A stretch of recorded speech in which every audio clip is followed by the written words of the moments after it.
In the newsroom. Today in the France 24 debate, has justice been served? 64-year-old Charles Taylor, the first former head of state convicted by an international court since the Nuremberg trials that followed the Second World War.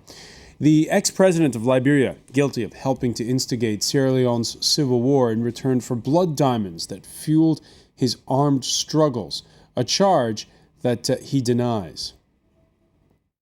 Never, ever did I receive, whether it is mayonnaise or coffee or whatever jar, never receive any diamonds from the RUF. It's a lie. It's a diabolical lie. Charles Taylor convicted of aiding and abetting war crimes, but who aided and abetted Charles Taylor during his rise and fall?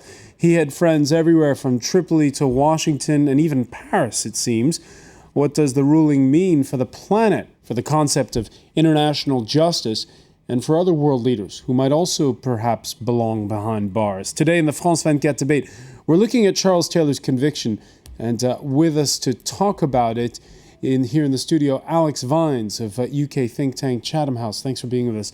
And Jonathan Randall, who covered Liberia's civil war for the Washington Post. Welcome, sir. The France 24 debate, where you can join in the conversation on Facebook, and your tweets always welcome at François F24. Charles Taylor, convicted by the War Crimes Tribunal on Sierra Leone this Thursday. The trial should have probably, in the first instance, taken place in Freetown, but for logistical reasons was moved to the Netherlands, where the International Criminal Court sits. Taylor will know his sentence in 2 weeks' time before serving his term in the UK. I will ask the accused, Mr. Taylor, would you please stand for the verdict of the trial chamber? 5 years after his transfer to The Hague on charges of crimes against humanity, former Liberian leader Charles Taylor is to learn his fate. The trial chamber unanimously finds you guilty of aiding and abetting the commission of the following crimes.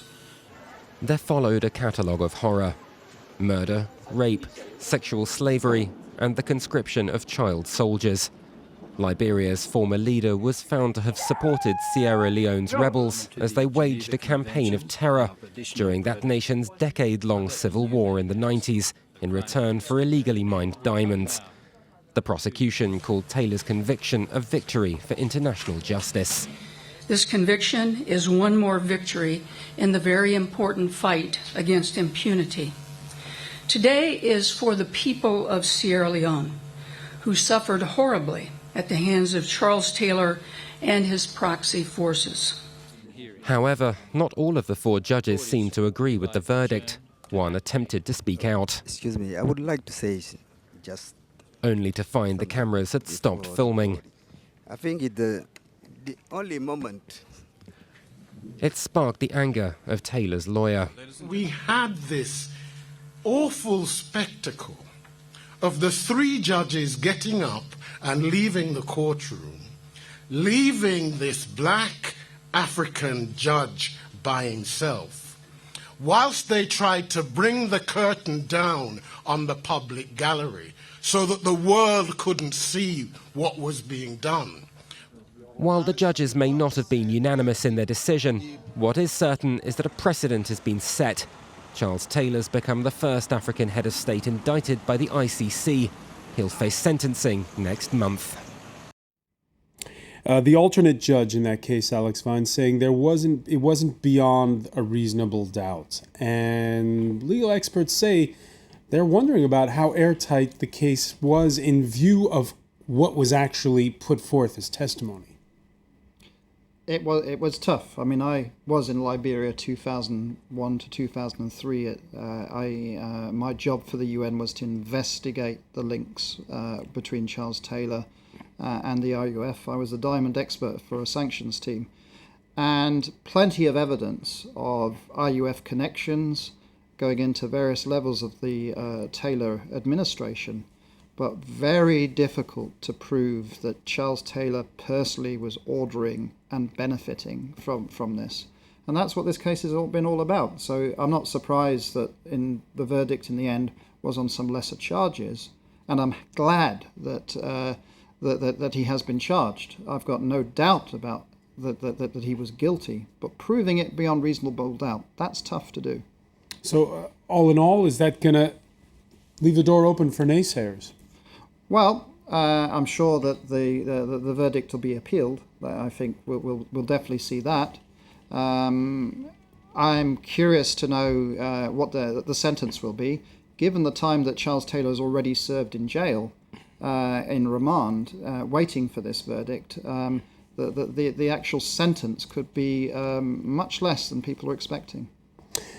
So there's a trail of evidence, but it's not necessarily specified to this case. Liberia's Civil War, just for viewers who don't know it, starting when Charles Taylor's NPFL movement attacked an Ivorian border post on Christmas Eve 1989. In 1991, the conflict spreads to neighboring Sierra Leone, first to the diamond-rich Kono district, before a decade of brutal bloodshed instigated by a former army photographer, Fode Sanko, who trained with Taylor in Libya.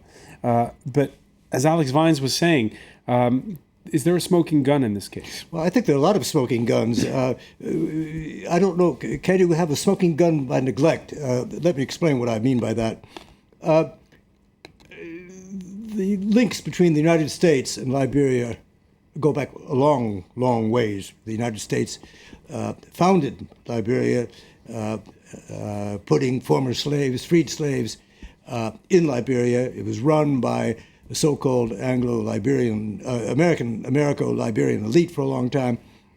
And when things started turning bad, I can remember talking to the then DCM, the number 2 in the American embassy, and he said, the terrible thing is if we just land a landing team of Marines, this would all be over in 24 hours. The Americans just walked away from the place. They walked away from the place because nothing was American anymore. The Firestone plantation, rubber plantation, sold to somebody, the bauxite to somebody else.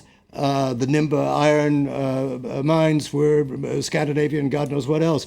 It was really a question of neglect. It was a question of neglect, and I think so much of what happened was because key decisions were not made at the right time. And I specifically remember that DCM saying, if we'd only landed a battalion of Marines, it would have been over in a week. I mean, all it required was a show of force. Now, I realize that sounds like neocolonialism, but when you think of the enormous suffering that overtook both Liberia and Sierra Leone, which, by the way, in Sierra Leone also involved sending British troops in the end, it's an enormous pity. One has to think back, how do these terrible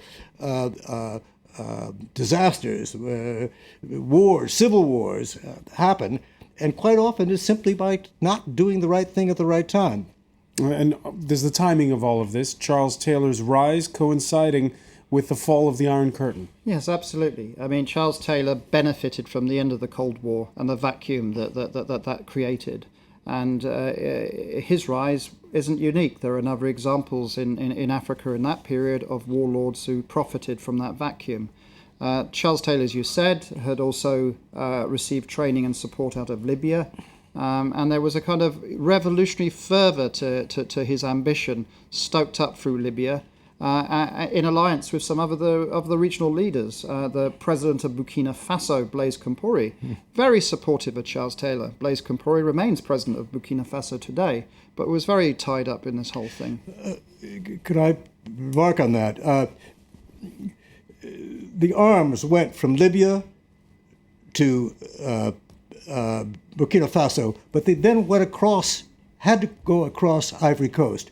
Why did President Houphouët-Boigny, who was the most stalwart pro-Western African leader of his time, why did he allow those arms to go across his own country and to be used in Liberia? The reason was, or one reason was, there are two reasons. The first was that a young woman who he considered to be his daughter had been married to a very high Liberian official who was one of the people who was shot by a man named Sergeant Doe. And Sergeant Doe was the person who put an end to the more than 100 years of American-Liberian ascendancy in Liberia.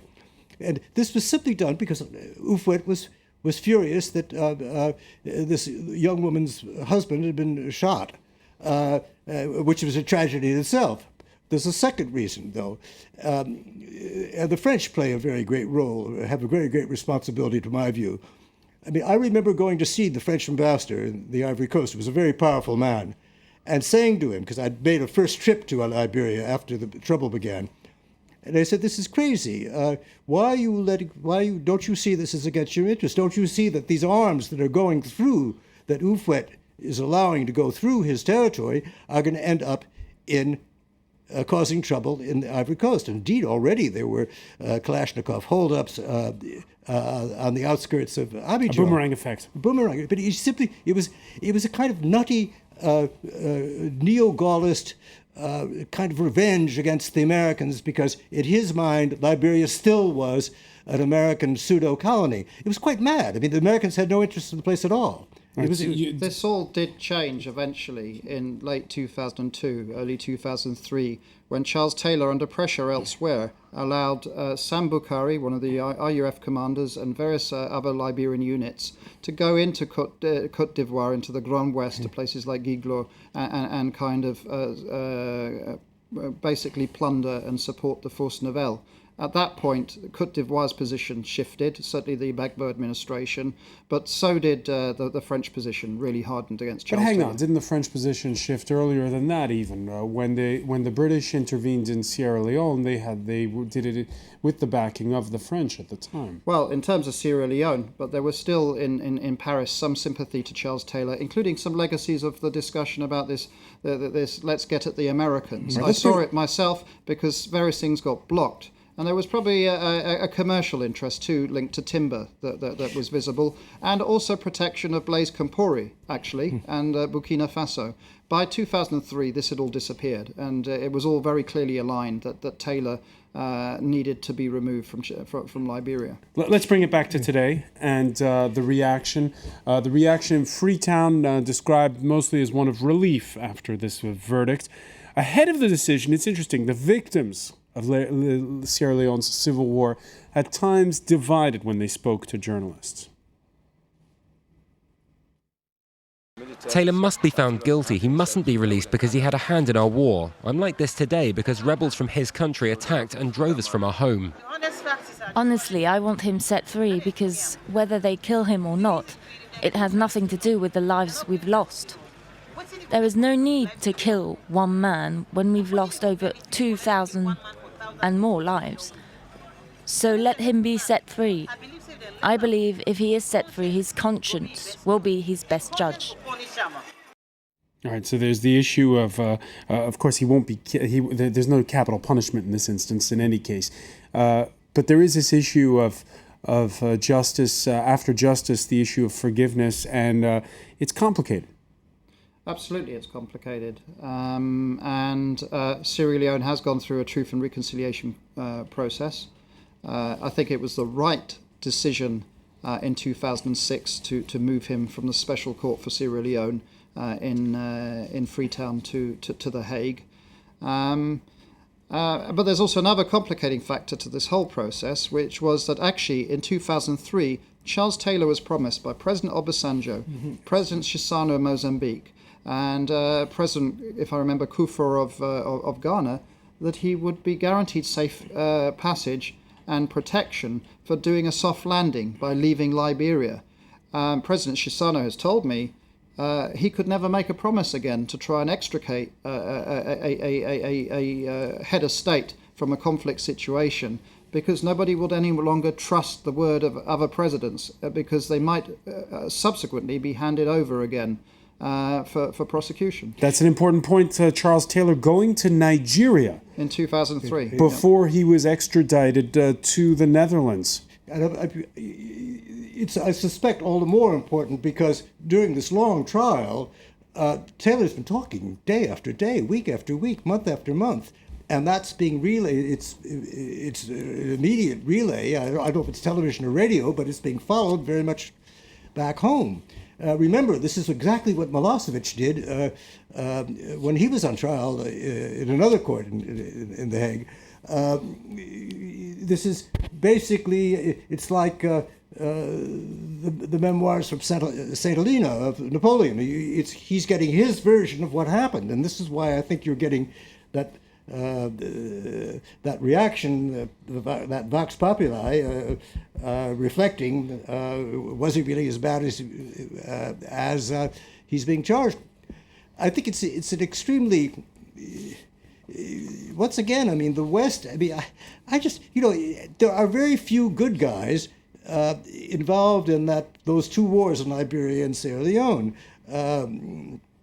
The Nigerians, who were the great ECOWAS heroes, the biggest military power in West Africa, the big brother, they did a great deal ripping the place off.